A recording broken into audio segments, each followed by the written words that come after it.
Hello friends, welcome back to my channel. നമുക്കൊരു evening snacks ഉണ്ടാക്കിയാലോ? പുട്ടും മുട്ടയും. രാവിലെ അധികം വന്ന പുട്ട് കൊണ്ടാണ് ഉണ്ടാക്കിയത് കേട്ടോ. എങ്ങനെ ഉണ്ടാക്കുന്നതെന്ന് നോക്കിയാലോ?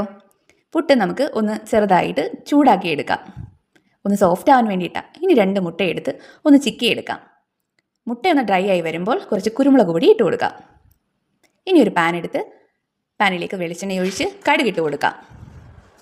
കടുക് പൊട്ടി വരുമ്പോൾ ഒരു മീഡിയം സവാള ചെറുതായി അരിഞ്ഞത് ഇട്ട് കൊടുക്കാം. അത് നല്ലപോലെ ഇളക്കി കൊടുക്കാം.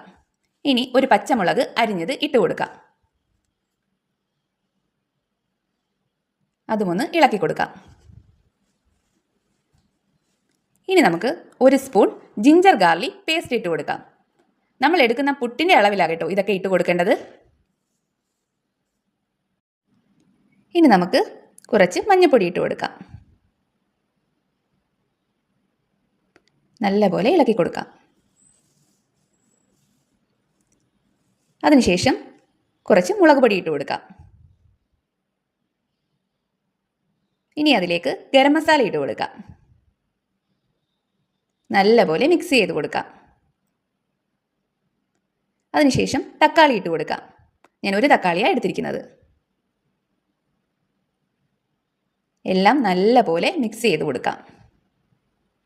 ഇനി കുറച്ച് നേരം വേവിക്കാൻ വെക്കാം. കുറച്ച് കറിവേപ്പില ഇട്ട് കൊടുക്കാം. ഞാൻ അടച്ച് വെച്ച് വേവിച്ചു. ഇനി നമുക്ക് ഒന്ന് ഇളക്കി കൊടുക്കാം. ഇനി ഇതിലേക്ക് നേരത്തെ ഉണ്ടാക്കി വെച്ച മുട്ടയുണ്ടല്ലോ, അതിട്ട് കൊടുക്കാം.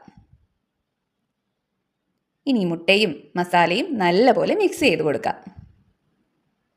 മുട്ടയിൽ ഈ മസാല എല്ലാം പിടിക്കണം, അതുവരെ ഇളക്കി കൊടുക്കണം. ഇനി നമുക്ക് പുട്ടിട്ട് കൊടുക്കാം.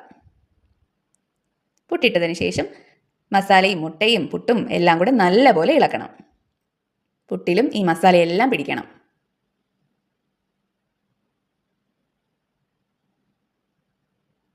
ഇപ്പോൾ എല്ലാം മിക്സായി നല്ലപോലെ ഇളക്കി കൊടുക്കണം. ഇനി നമുക്ക് കുറച്ച് നേരം അടച്ചു വെക്കാം. അപ്പോഴേക്കും പുട്ടും മസാലയും എല്ലാം നല്ലപോലെ മിക്സ് ആവും. പുട്ടിലേക്ക് ഈ മസാലയെല്ലാം പിടിച്ച് സെറ്റായി കിട്ടും. നല്ലപോലെ ഇളക്കി കൊടുക്കാം. എല്ലാവരും ഇതൊന്ന് ട്രൈ ചെയ്ത് നോക്കണേ. കുട്ടികൾക്ക് എല്ലാം ഇഷ്ടമാകും. പുട്ട് കഴിക്കാത്തവരും കഴിക്കും. ഉണ്ടാക്കി നോക്കി കഴിച്ചതിന് ശേഷം അഭിപ്രായം പറയണം കേട്ടോ.